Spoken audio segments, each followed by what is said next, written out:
Thank you, everybody. Hello, Philadelphia. Hello, Democratic family. I want to start off by thanking my beautiful wife, Ann, and my 3 wonderful children, Nat, Woody, and Anella. They're sitting right up there.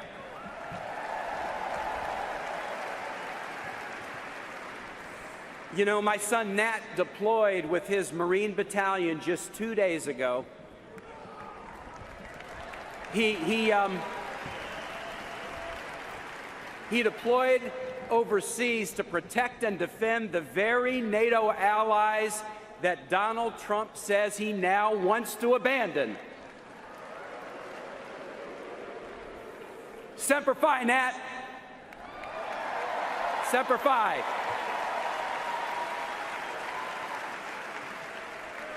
My parents and my in-laws are here, our siblings and their spouses, our nieces and nephews, and hundreds of friends from Virginia and beyond. I love seeing you front and center.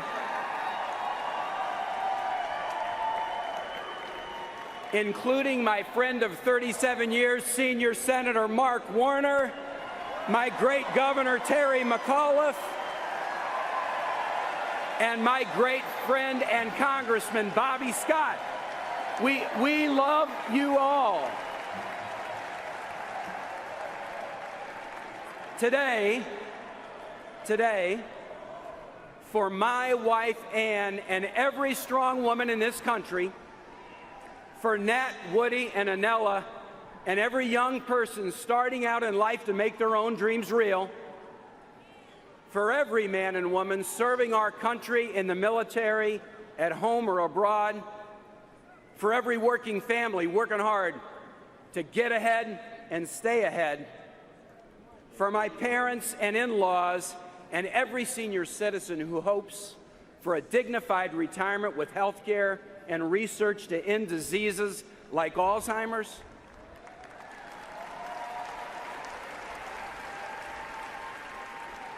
For every American who wants our country to be a beloved community where people aren't demeaned because of who they are, but rather respected for their contributions to this nation.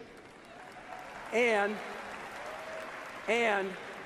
for all of us who know that the brightest future for our country is the one that we build together, and for my friend Hillary Clinton, I humbly accept my party's nomination to be Vice President of the United States. Thank you.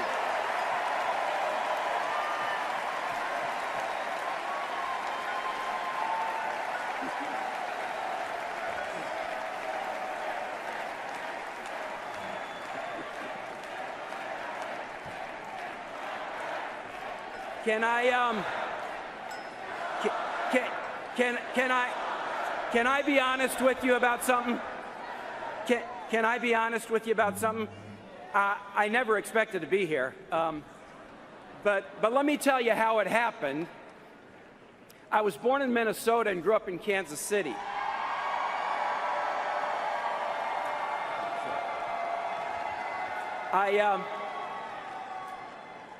My folks weren't much into politics. My dad ran a union ironworking shop in the stockyards.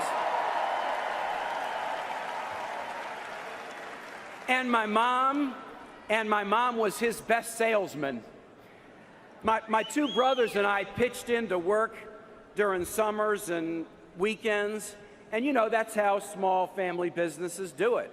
My parents, Al and Kathy, here tonight and going strong, they taught me about hard work and about kindness, and most especially about faith.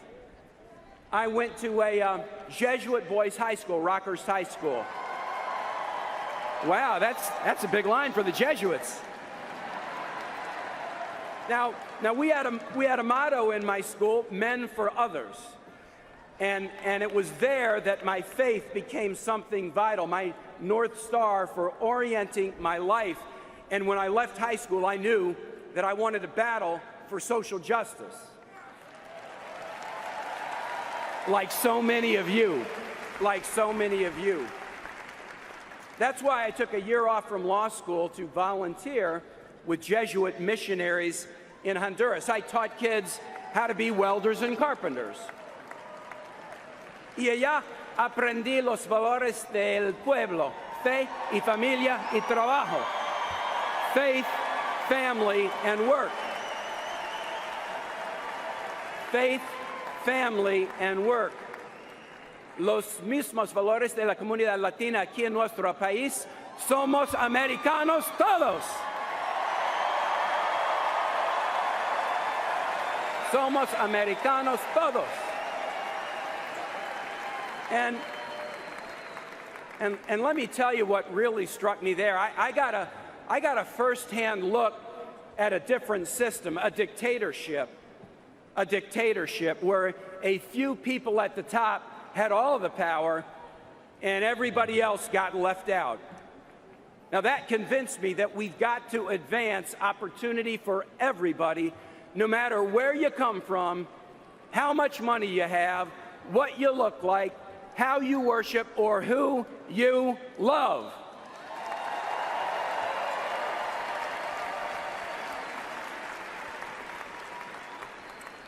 Back in 1970, in Virginia, a Republican governor named Linwood Holton believed exactly the same thing.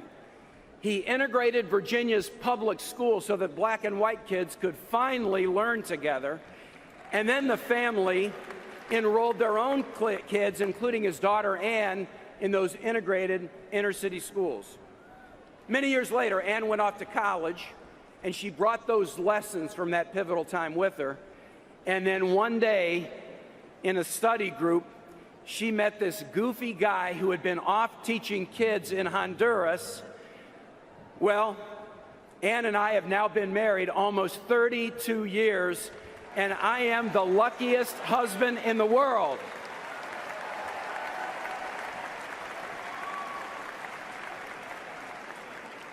You know, let me tell you something. Anne's parents, Lynn and Jinx, are here today, 90 plus and going strong.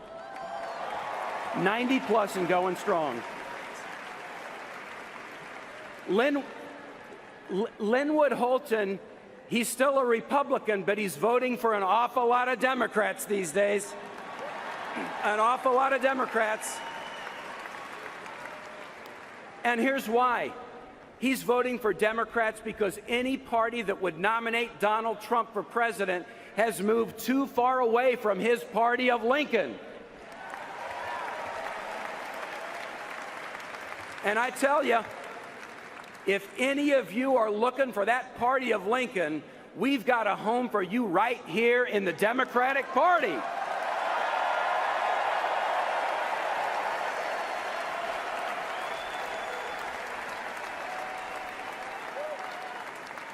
Linwood's example helped inspire me as a civil rights lawyer. Over 17 years, I took on banks, landlords, real estate firms, local governments, anybody who treated anybody unfairly.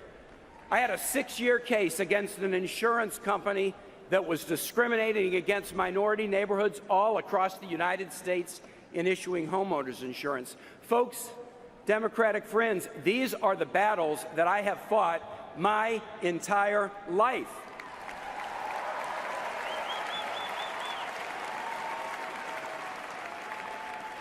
And that's the story. And that's the story of how I decided to run for office. My city of Richmond was divided and discouraged in the early 1990s. We had an epidemic of gun violence that was overwhelming our low-income neighborhoods. People were pointing fingers and casting blame instead of finding answers. And I couldn't stand it.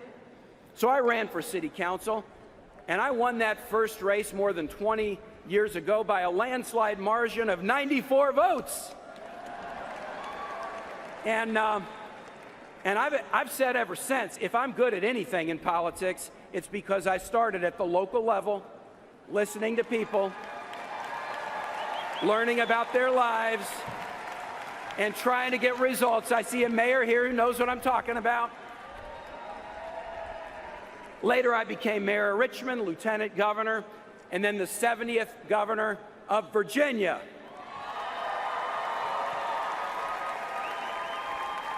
Now, I was a hard times governor. I had to steer my state through the deepest recession since the 1930s. But hey, tough times don't last, and tough people do. And can I tell you that Virginians are tough people? We are tough people. And we're smart, too. We achieve national recognition for our work. Best managed state, best state for business, best state for a child to be raised, low unemployment, high median income. We shed tears along the way. We shed tears especially together in the days after that horrible mass shooting at Virginia Tech that killed 32 people, from beautiful 19-year-old students to 70-plus-year-old Romanian-born Holocaust survivors. And we shed tears and held each other up, but afterwards we rolled up our sleeves and we fixed a loophole in the background record check system so that we could make our Commonwealth safer. And we got to do that in the nation.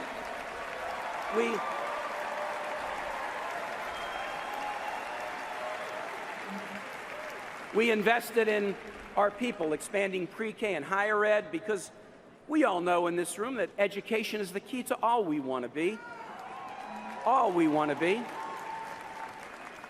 And now I have the honor of representing my Commonwealth in the U.S. Senate. I work on the Armed Services and Foreign Relations Committees to keep us safe at home and strong in the world.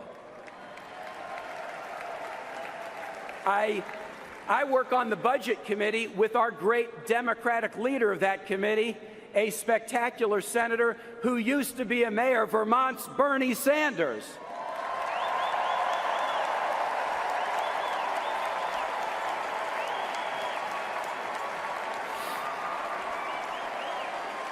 And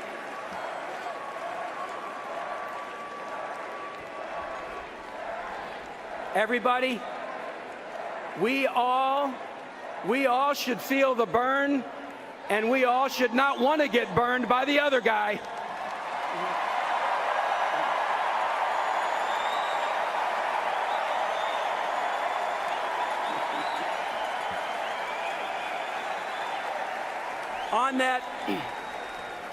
On that Budget Committee under Bernie's leadership, we fight for investments in education, healthcare, research, transportation, and I also serve on the Aging Committee to make sure that seniors like my folks have a secure retirement and don't get targeted by rip-off artists who will scam them out of their savings or overcharge them for prescription drugs. Can I tell you a funny thing about the Senate? Can I tell you a funny thing about the Senate? That sounds like a yes. I spend a lot of time with Republican senators who, once they have made sure that nobody is listening, will tell you how fantastic a senator that Hillary Clinton was.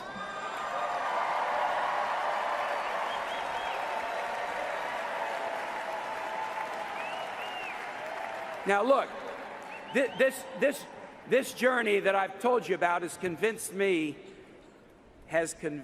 over and over again that God has created in our country a beautiful and rich tapestry, an incredible cultural diversity that succeeds when we embrace everybody in love and battle back against the forces, the dark forces of division. We're all neighbors, and we must love our neighbors as ourselves.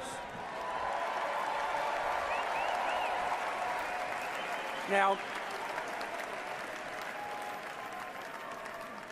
Hillary Clinton and I are compañeros de alma. And we share this basic belief. It's simple. Do all the good you can and serve one another. Pretty simple. Pretty simple. That's what I'm about. That's what you're about. That's what Bernie Sanders is about. That's what Joe and Jill Biden are about. That's what Barack and Michelle Obama are about. And that's what Hillary Clinton is about.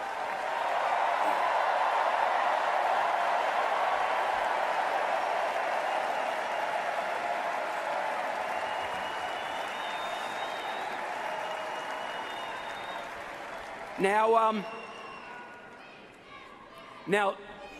si se puede, si se puede, si se puede.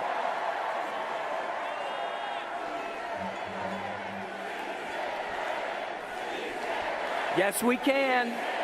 Yes, we can. Yes, we can.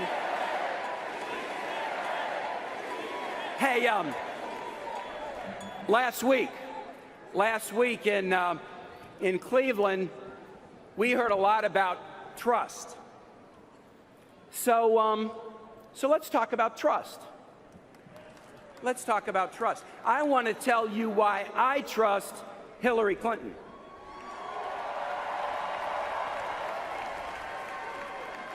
First, she's consistent. She has battled to put kids and families first since she was a teenager. In good times and bad, in victory and defeat, in and out of office, through hell or high water, fighting for underprivileged kids, working at the Children's Defense Fund, fighting to get health insurance for 8 million low-income children when she was First Lady, fighting for the well-being of women and children around the world. Hey, can I offer you a little tip? When you want to know something about the character of somebody in public life, look to see if they have a passion that began long before they were in office and that they have consistently held it throughout their career. Do they have a passion? Did it start before they were in office? Have they held on to it consistently?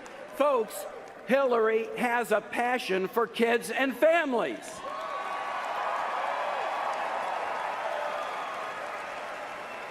Donald Trump has a passion too. It's himself. And with Hillary, it's not just words, it's accomplishments. She delivers. As senator, after 9/11, I got my New Yorkers right here and my Virginians right here. She battled congressional Republicans to care for the first responders who went into the towers, who went into the Pentagon and saved the victims of those terrorist attacks. As Secretary of State, she implemented tough sanctions against Iran to pave the way for a diplomatic breakthrough to curtail a nuclear weapons program. And she wasn't afraid. She wasn't afraid. She wasn't afraid to stand up against thugs and dictators. And as a key part of the Obama National Security Team, they decided to go to the ends of the earth to wipe out Osama bin Laden.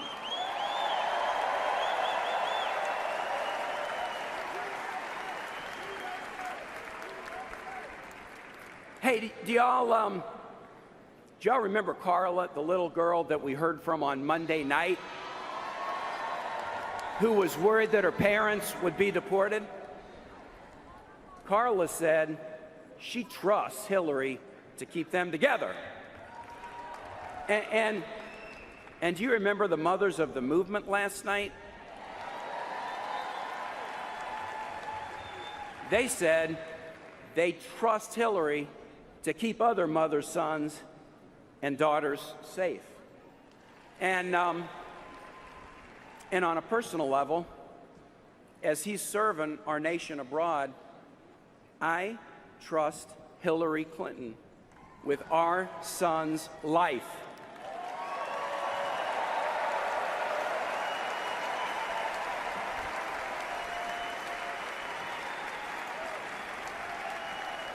Now, you know who I don't trust? I wonder. Donald Trump. Donald Trump. Trump is a guy who promises a lot, but you might have noticed he's got a way of saying the same two words every time he makes his biggest, hugest promises. Believe me. It's going to be great, believe me. We're going to build a wall and make Mexico pay for it, believe me. We're going to destroy ISIS so fast, believe me. There's nothing suspicious in my tax returns, believe me.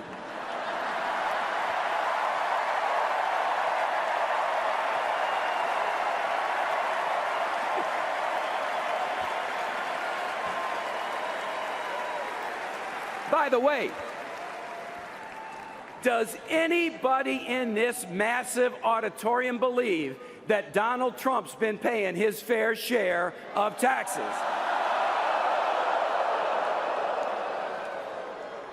Does anybody here believe that Trump ought to release his tax returns just like every other presidential candidate in modern history?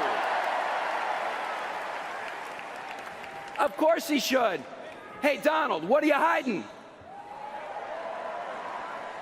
And yet, Donald still says, believe me. Believe me. Believe me? Believe me? I mean, here's the thing. Most people, when they run for president, they don't just say, believe me. They respect you enough to tell you how they will get things done. I mean, that's what most people who run for president do. In fact, you can go on HillaryClinton.com right now and find out exactly how she'll make the biggest investment in new jobs in a generation, how she'll defend and build on Wall Street reform, how she'll reform our immigration system to create a path to citizenship, how she'll make it possible to graduate from college debt-free. You can see how she'll protect Roe v. Wade, guarantee equal pay for women, and make paid family leave a reality. All it takes is one click. All it takes is one click, and we can see how she'll do it, how she'll pay for it, and how we'll benefit by it. Not Donald Trump. Not Donald Trump. He never tells you how he's going to do any of the things he says he'll do. He just says, believe me. So here's the question. Here's the question. Do you really believe him? I mean, Donald Trump's whole career says you better not. Small contractors, companies just like my dad's, believed him when he said that he'd pay them to build a casino in Atlantic City. They did the work, they hung the drywall, they poured the concrete, but a year after opening, Trump filed for bankruptcy. He walked away with millions, and they got pennies on the dollar. Some of them went out of businesses, all because they believed Donald Trump.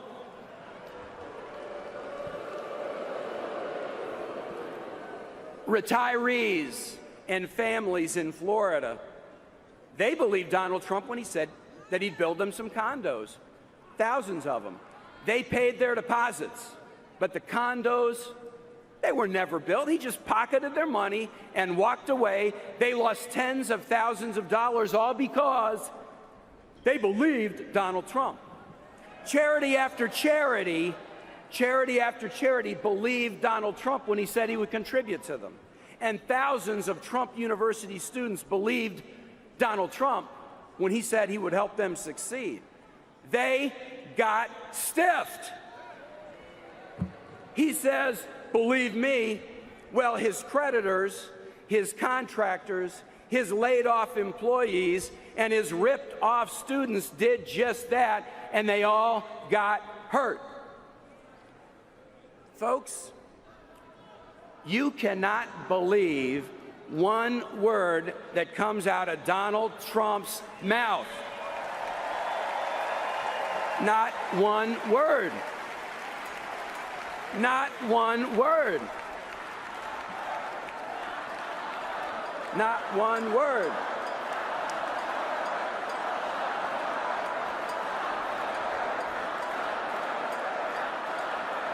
And I'll tell you, to me, it just seems like our nation it is just too great to put it in the hands of a slick-talking, empty-promising, self-promoting, one-man wrecking crew. But don't take it from me. Don't take it from me. Take it from former First Lady Barbara Bush. Barbara Bush said she doesn't know how any woman could vote for him after his offensive comments about women. Any woman, any woman. Or John McCain's chief economic advisor during the '08 race, who estimate that Trump's promises would cause America to lose 3.5 million jobs. Or the independent analysts who found that Trump's tax plan given to the wealthy and the biggest corporations would rack up $30 trillion in debt. Or how about this? How about this? John Kasich, the Republican governor who had the honor of hosting the Republican convention in Cleveland, but he wouldn't even attend it because he thinks Donald Trump is such a moral disaster.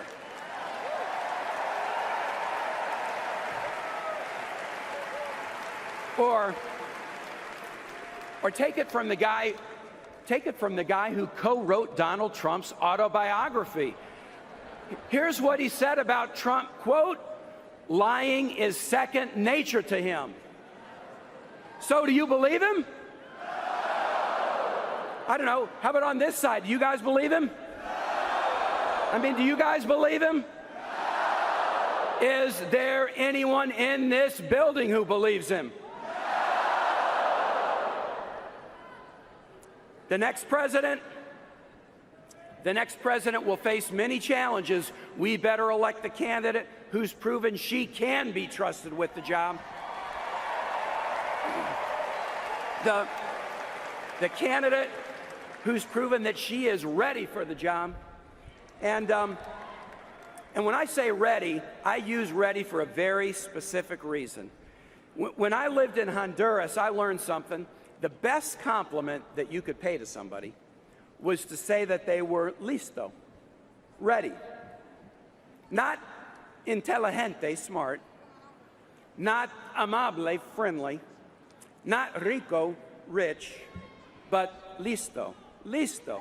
Because what listo means in Spanish is this. It means prepared, it means battle-tested, it means rock solid, up for anything, never backing down. And friends, Hillary Clinton, she's lista. Hillary Clinton is lista. She is. She is ready. She is ready. She's ready because of her faith. She's ready because of her heart. She's ready because of her experience. And she's ready because she knows that in America we are stronger when we are together. My fellow Democrats, this week we start the next chapter in our great and proud story. Thomas declared all men were equal, and Abigail remembered the women. Woodrow brokered the peace, and Eleanor broke down the barriers. Jack told us what to ask, and Lyndon answered the call. Martin had a dream, and Cesar y Dolores said, "Si se puede," and Harvey gave his life. Bill built a bridge into the 21st century, and Barack gave us hope. And now Hillary is ready. She's ready to fight. She's ready to win. And she is ready to lead. God bless all of you. On to victory. And thank you, Philadelphia.